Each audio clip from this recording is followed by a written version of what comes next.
Not sure what we're gonna do now because harvest is done. I feel kind of lost. You go from full speed, pedal to the metal, to idling.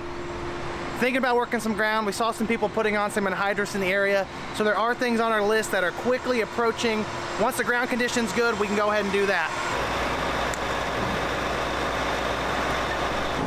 This combine's been having hydraulic problems. The feeder house won't lift. So I imagine he's trying to get some momentum so he can pick the head up. He's struggling.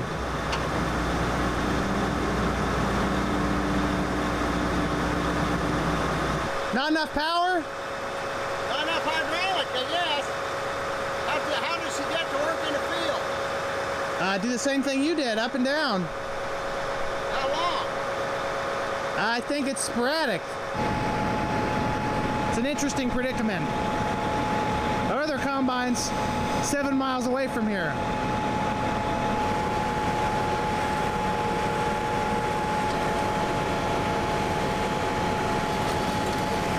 Not sure what made it work, but it worked. Combine hydraulics just kind of been our Achilles heel this whole year. 780 had major problems at the beginning of the year, and now this has some kind of solenoid issue or something of that sort.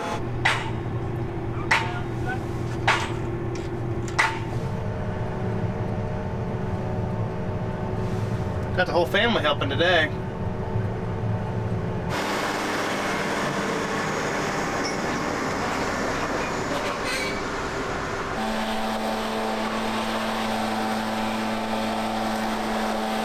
Not quite sure how Mom drew the short stick and got stuck blowing off the S670 that she had nothing to do with all year, but I guess that's what happens when you show up to work on a Sunday.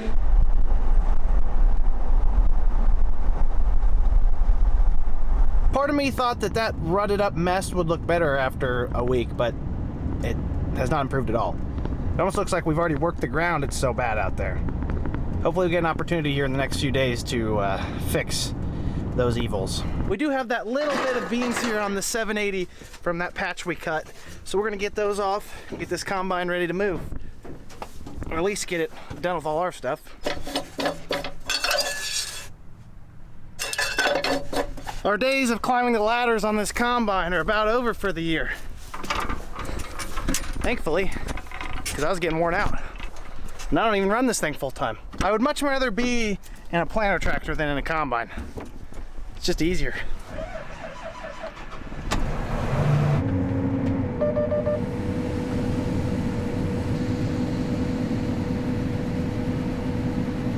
All 20 bushel that we cut. That was kind of underwhelming. Now we're done with our work for the day. See you guys later.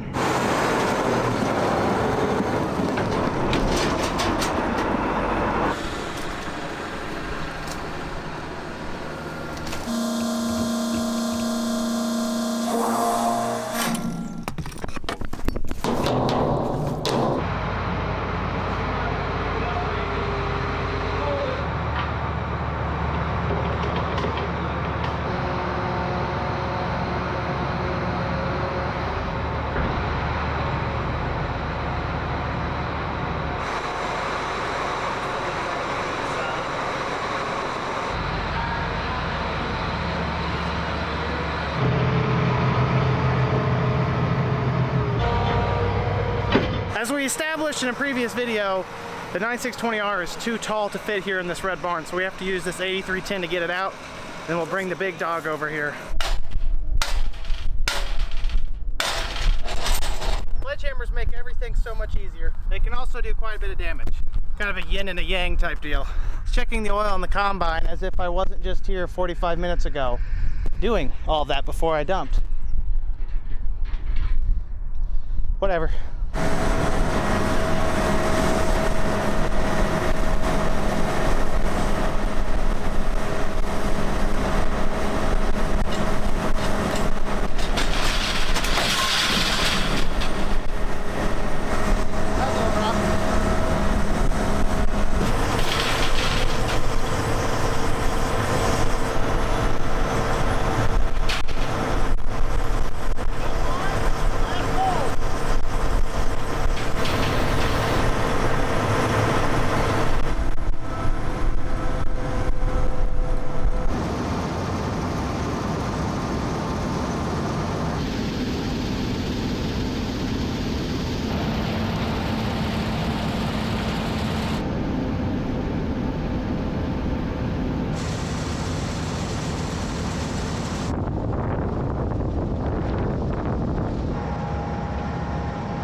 Andy, I thought you were done harvesting. We are. We just found some custom work. And by custom work, I mean harvesting for my grandpa. So he's got the friends and family discount. I'm not sure if it even counts as custom work. But we're combining beans, or at least I am. Not only are we custom cutting beans, we're custom cutting beans on tracks, which is even cooler. I'm gonna get out and do a little sample check here, make sure we're getting all the beans out. They're not ours, so I definitely don't want to lose any. They've dried out quite a bit, which really helps us. The wetter the beans are, the harder they are to thresh and process. Not seeing much, so I think we're gonna keep the hammer down. I like our settings. There's a tiny one, incredibly tiny bean that got through. No big deal. There's my grandpa over there. He's cutting a different field. It's a family game.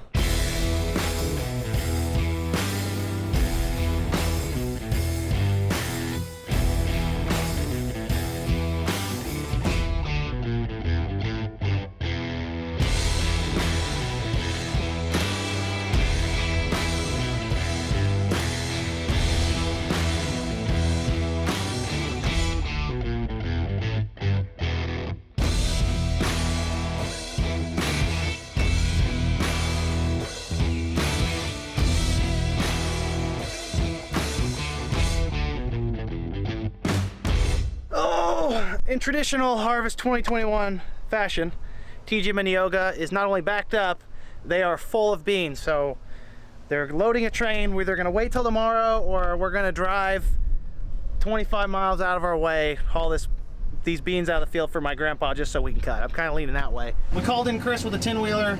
Jeff's gonna pull out of that other elevator and go to Jones Switch, which is another 10-mile elevator located about, I don't know, 7 or 8 miles to the northeast that way.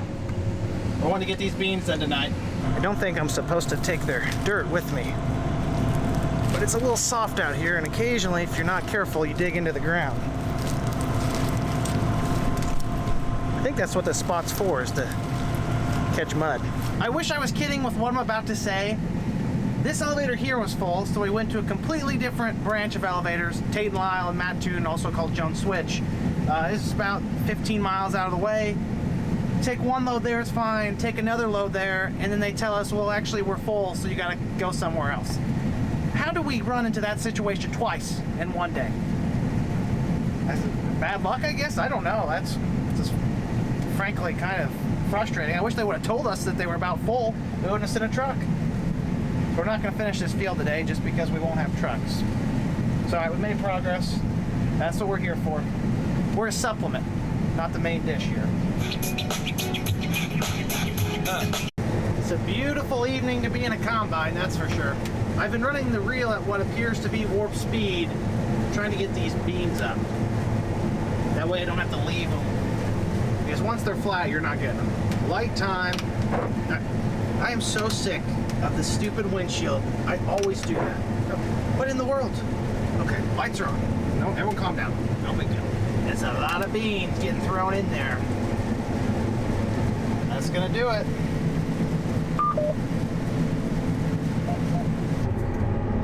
Get this dumped off and we'll call it a night. Figure out what to do with the grain in the morning.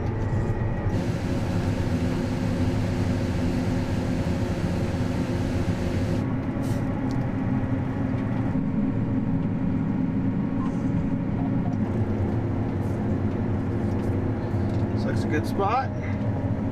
Combine, you've treated us well today. Let you cool off and rest for the night. We'll see what tomorrow brings. Everyone, see you guys tomorrow. Looks like there was only a few soft spots in this field yesterday. Nothing the tracks couldn't handle. We just got a tiny bit of beans here, maybe 9 or 10 acres left to go, and then I think we may be done. It'll be a few hours though before they cut. The search for the missing stalk stomper before it blows a tire on something.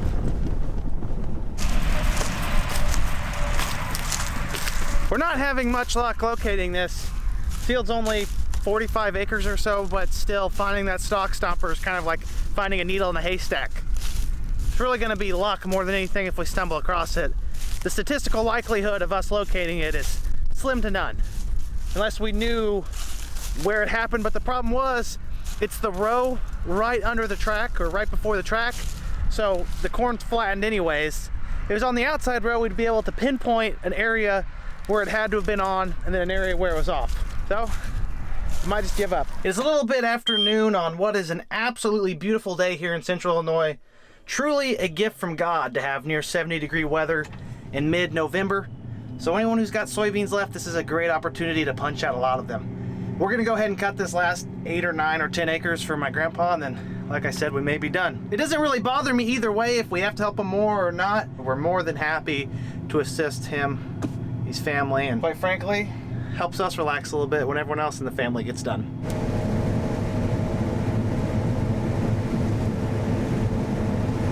Now the moisture is about perfect on those. I could totally get used to running the combine in beans. I mean, this is great. Get a watch, 35-foot head, just make sure I don't run any rocks through, make sure I'm not running beans over, dragging up. Got my feet kicked up, heated seat on, listening to some tunes. This is great. I had to run the grain cart for thousands of acres first to earn this privilege, but here we are. And just like that, we finished up for my grandpa. We're gonna unhook the draper. We're gonna run the combine to the other end, put her on the trailer, and take her home, I guess. To paraphrase Forrest Gump, working for families like a box of chocolates. You never know what you're gonna get. Always put the reel down and in. Makes it a little bit more streamlined for transport. Don't know how much it costs to fix a damaged reel, but I never want to find out.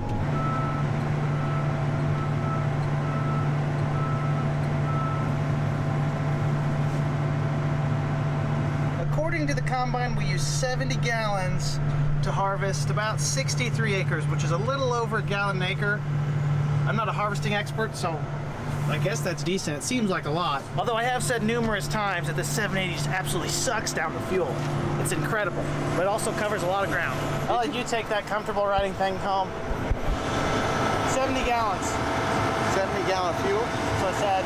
Oh man, it just pains me so much to not have to take that combine down the road. Those tracks are so elegant. It's like a ballerina when that combine goes over pavement. Man, that stinks. Dad gets to have all the fun. Haha, psych! See you later, combine. Have fun getting beaten up going down the road.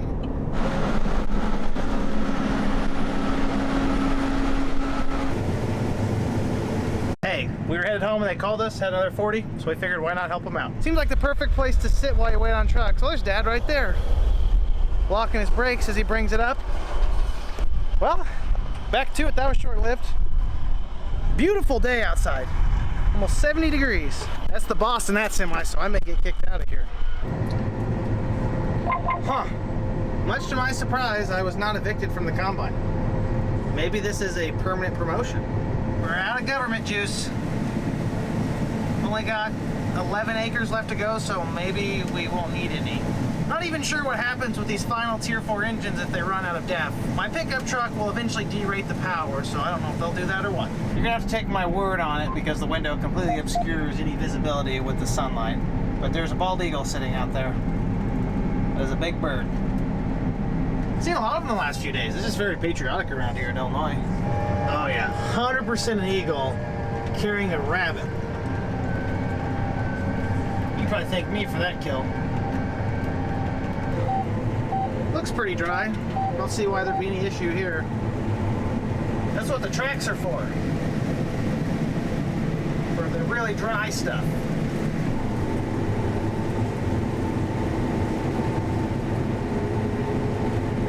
I'll put this last pass on my list of things I'm thankful for today because I've been running about a quarter of a mile, maybe half a mile to the truck because it's too wet and the other road is a highway.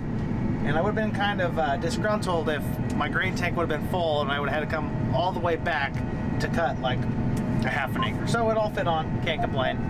Done with this field and probably done helping out my grandpa at this point. When the grain tank's full at night, it's kind of like a little bit of a rave here in the cab. You just got orange lights going off all the time. Hopefully you're not epileptic.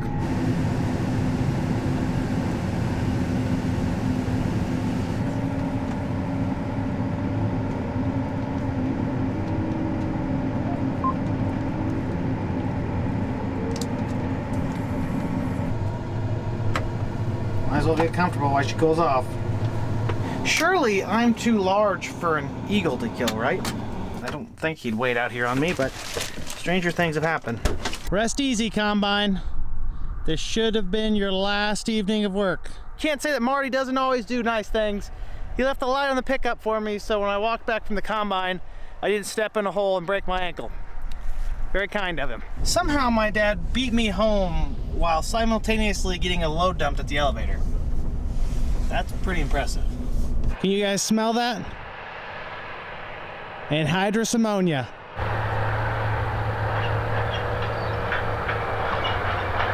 Never in my life have I been so ecstatic to smell NH3 being put on. There's a variety of different reasons for that, but I'm not going to cover it in this video. Maybe the next video we'll talk about it. I think that's more than enough farming for one video. If not for you, definitely for me. I appreciate you all tuning in. Like the video if you enjoy it. Subscribe if you want to see more. And comment down below if you have any questions. You know I love to talk about farming. Have a great day, everyone. Peace!